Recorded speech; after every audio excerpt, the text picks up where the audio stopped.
In this video, I want to talk about abundant places, or let me make it more specific, abundant properties. Because a place is quite broad. A place can also be a town, which is a ghost, which means an abundant place. In this context, maybe be a ghost town or a ghost city. Now, I want to talk more about abundant properties. It can be a house, it can be in a flat complex, or just a mall. I want to talk about it. Why? Because listen carefully to what I'm saying here. No property is thrown away just like that. A property is constructed. Time and finances has been invested in it. Even if the owners want to get rid of it, they still want some remuneration for it, so that they can use that remuneration to move forward. They want some compensation for the fact they are doing away something so they can move on with something else. So when a property is quote unquote forgotten or abandoned, it is because of paranormal contention. That is the only reason why a property becomes abandoned. Okay? If a property has physical dysfunction, then people will be honest about it. People would say, you know what, this warehouse over here, it wasn't constructed well, so we need to demolish it to build a better one because this one's not safe. If that's the case, then people will be honest about it and people will tell you plainly that warehouse needs to go. Or if there is moisture in it, or if there is some kind of dust or some bacteria in the building, then the authorities would come and they would say, do not enter this property because it's dangerous. When it's something that can be accounted for, the authorities as well as the locals will be direct about it because there's nothing to hide. The moment a property is just abandoned like that, without any explanation, it's paranormal. And when a house, or let's say when a property, whether it's a mall or a flat complex or a mall, or when it's abandoned due to paranormal reasons, it will often have physical side effects. So indeed, later, due to the paranormal contention, there will be bacteria, moisture, and kinds of physical toxicities that will be there on the property.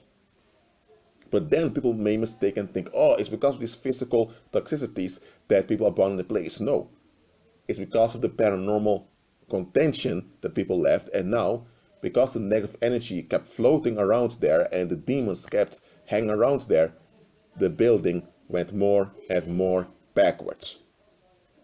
Okay, so understand that. Yesterday, I watched this YouTube video very quickly. It was a 20-minute video, I think. It was about this American guy together with his team. He's a YouTuber. He doesn't make that many videos, and the videos on his channel were a bit old also. But he often goes to abandoned places to film, just for the thrill. And his viewers love it. He went to this house near the sea, or I said near a beach. The house, according to him, was abandoned for like 15 years. But when he entered the house, one thing I've noticed is that all the furniture and even the electronic devices it seemed like things from the 1980s or early 1990s. So I thought that was quite weird. There was no dust. There was dust around, but not that much. I would think if this building has been abandoned since the late 1980s, there should be a lot of dust in it. But he says it was only abandoned for like 15 years. So I was thinking, okay, it was abandoned for 15 years.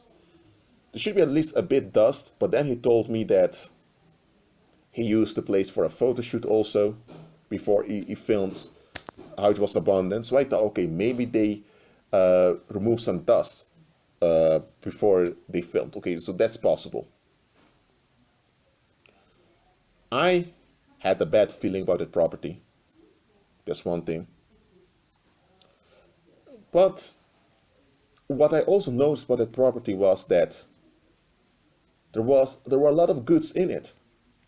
People actually lived there. There were rooms for the children. Were even some there were even some beds for babies. There were books on the shelves, even though the books weren't many. There was even a fridge in which there was some beer that was left. So people just moved away and left all of that behind. They left their home behind like that. Such things don't happen just like that. Now, I don't want to make this whole video about that other YouTube video I saw, but it's just to make you alert. When you see a property and the property is is not in use just like that, and there is no clear explanation, then I know it's a paranormal thing, straight up. And there's one thing I want to highlight to you. When a property is forfeited due to paranormal hunting, there will always be some cover-up. If it's a mall that's been abandoned, they would say, well, the profits weren't that well, so some of the businesses went bankrupt. But then you think, okay, it's a mall. People came there all the time. How could it be that the businesses went bankrupt? Well, people were there all the time, spending money. So then you know that this explanation is BS because those businesses were running well. Then you say, well, there's another mall in another place, and then you think this is another BS explanation because the other malls are kilometers away, and people go to the nearest mall. That's practical. So that's another BS explanation. So then, when you hear all the other explanations, you realize these people are scamming us with these explanations. They're hiding something. This is what often happens with abandoned properties. Let me say, this is the reason why this is the pattern that often occurs that leads to abandoned properties. There is a conflict within that property or on that property. And this conflict escalates. And this conflict leads to frustration, bitterness, a lot of negative energy. And once the conflict has escalated, more demons are attracted. Unless people look for a solution quickly, the negative energy will stick to the walls of that property. And soon, demons are comfortable operating there. Because the walls of the property, sometimes even the floors, there's a lot of dark matter over there. I've made a video explaining dark matter before, so watch that video. So when you have a lot of dark matter on a property and demons are comfortable coming there, the human beings that make use of the property, whether it's the owners or people that live there or just customers or visitors, they will feel the heaviness over there. So they'll become uncomfortable being around there. Now there are pagans that make use of paranormal shields to relieve the property from negative contention. But it's just relief.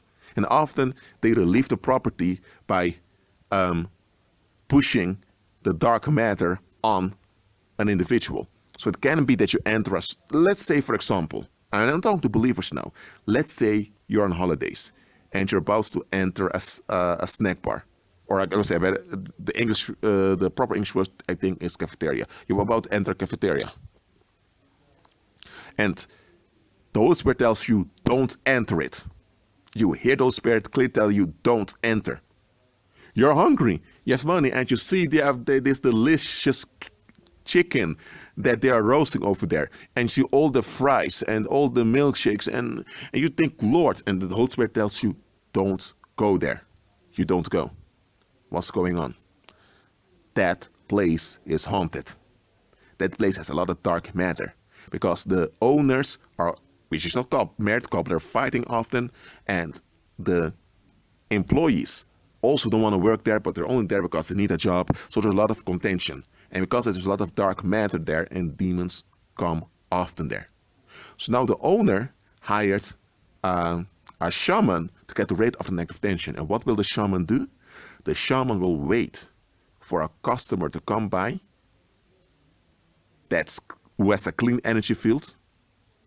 And because that customer will be likely traumatized when he or she enters the building, because when a place is negatively laden with dark matter, you will face a slight trauma on your energy field when you enter that place. I'm not saying you're automatically harmed, but you will face a small trauma due to the negative tension over there. And this small trauma in your energy field will make you vulnerable to further attacks. So the shaman is waiting for such a customer to come by. And when the shaman sees that his customer is there, he will quickly conduct these weird rituals. And when the customer leaves, the demons will leave, and the negative energy is pushed with the demons. And now that individual is now negatively laden. And that individual will later either die due to accidents, or he will become the target of physical violence. People just want to dump their negativity on them for no reason, or he will develop physical sickness, he will end up in a hospital, or he will have financial difficulties. Something very bad will happen to that customer.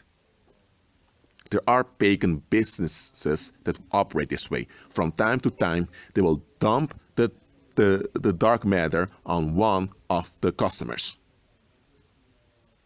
Okay? So let's say you're walking there and the Holy Spirit tells you don't go there. You don't go there. That's why you need to obey the Holy Spirit.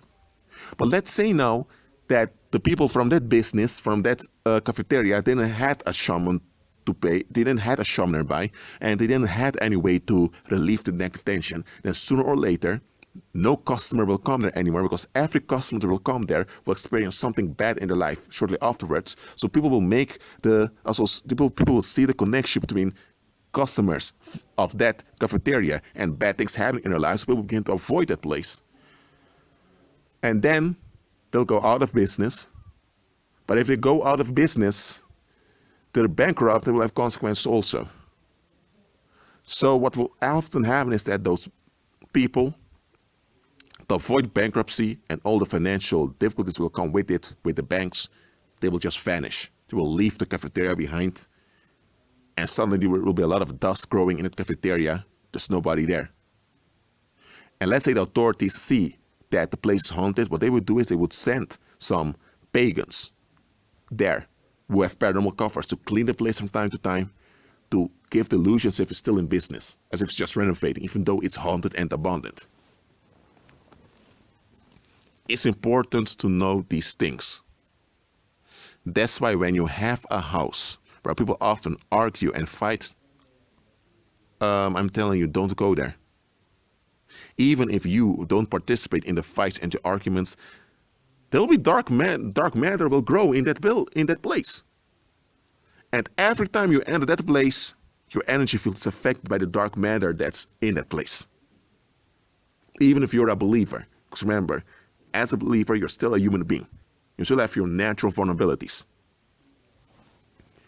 That's why it's very important.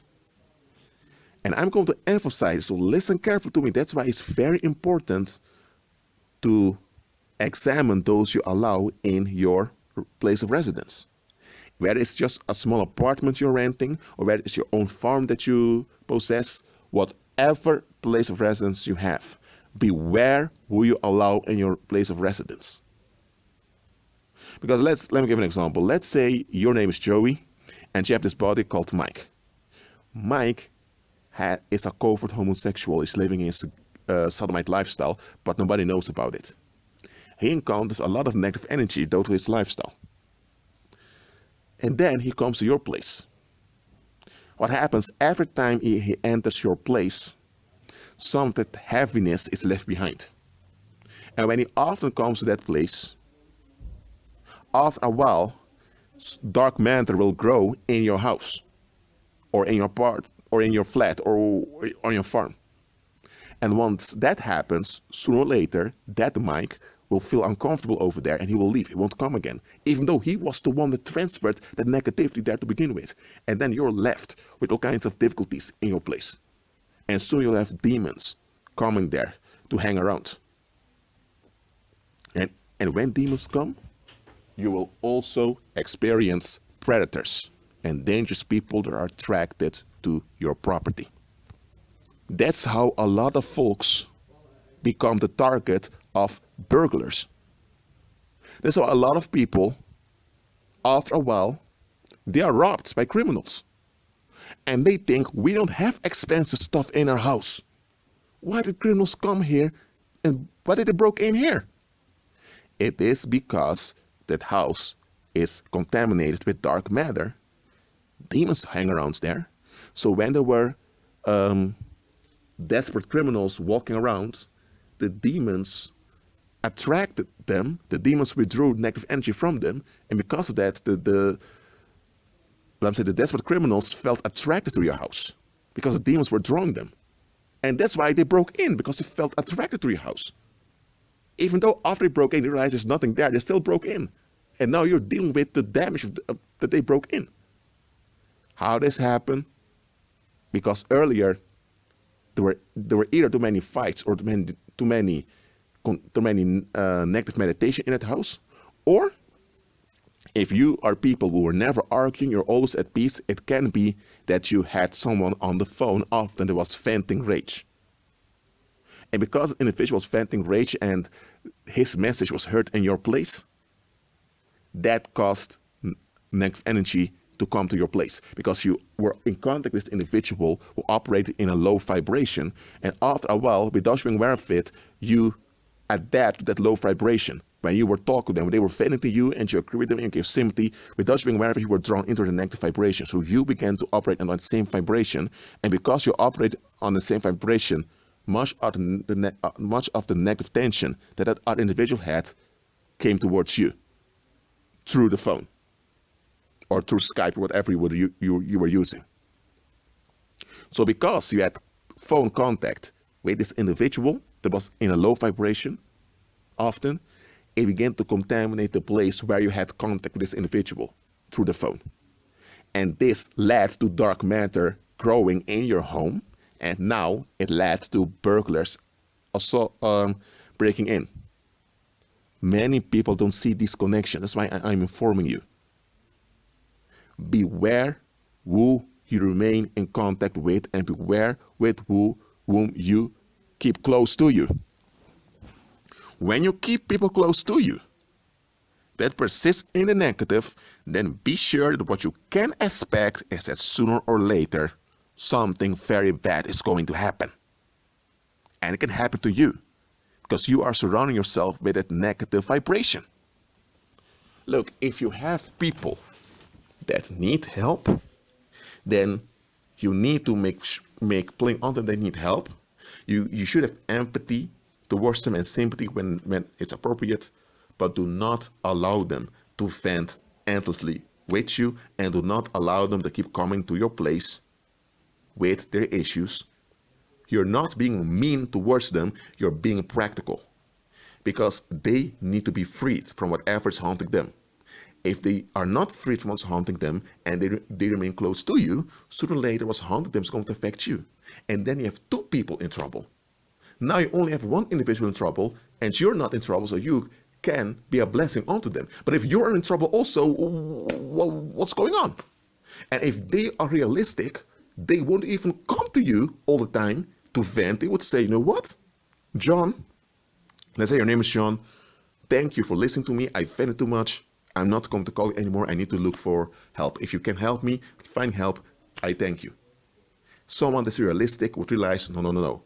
If I'm haunted, if I'm in trouble, I need to be free. Because if I draw others in this haunting, then there's a bigger haunting, and that won't benefit anyone. Someone that's realistic will think like that. You have people that need help. You have people that are endangered. That's why they need help. They need to rescue. But then you also have dangerous people from whom you need to be rescued from. Let me repeat that. You have people that are endangered and they need a rescue. You have those people. Some of you used to be such people, okay?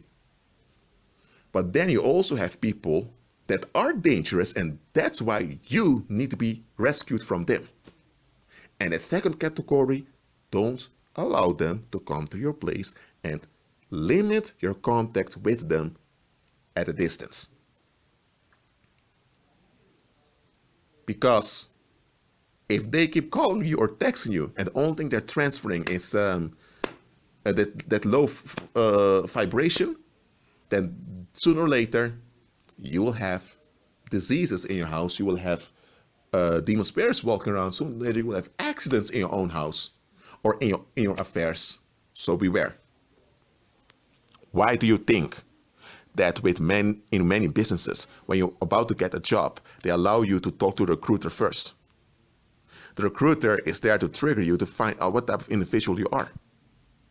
Because if you own a business and you hire someone to work for you, and that individual keeps transferring that low vibration, sooner or later that individual will make your customer sick, and that individual will bring harm to you and to the business. That's why pagans often prefer other pagans to work for them, because they know that other pagans also want to be free from negativity, and that other pagans also are at least looking for a practical cover against negativity. Even though their oldest pagans are deceived, pagans are practical in it. If you have a pagan that owns a business, you often will see it with the symbols they're putting everywhere, and often the employees are also pagans. And because of that, they get along. It's not only about getting along; it's about having some strong basis. Often there want to be free, want negative energy at a distance to make the business work, and all of them operate in some practical paranormal cover. Let's say that pagan businessman hires an atheist who isn't into the paranormal. Sooner or later, that atheist will either be the one transmitting dark matter to that place, or he is the victim that's drawing, or he will be the one, in one way or the other, will disturb the functioning of that business. Pagans understand very well that being unequally yoked can be fatal. Look, when you're dealing with a place, that can be a town or a city where many businesses, where many properties become suddenly vacant, oh, pay attention, something terrible is going on there. And then, through prayer and fasting, the Holy Spirit will reveal unto you what's going on and what you ought to do about it or against it.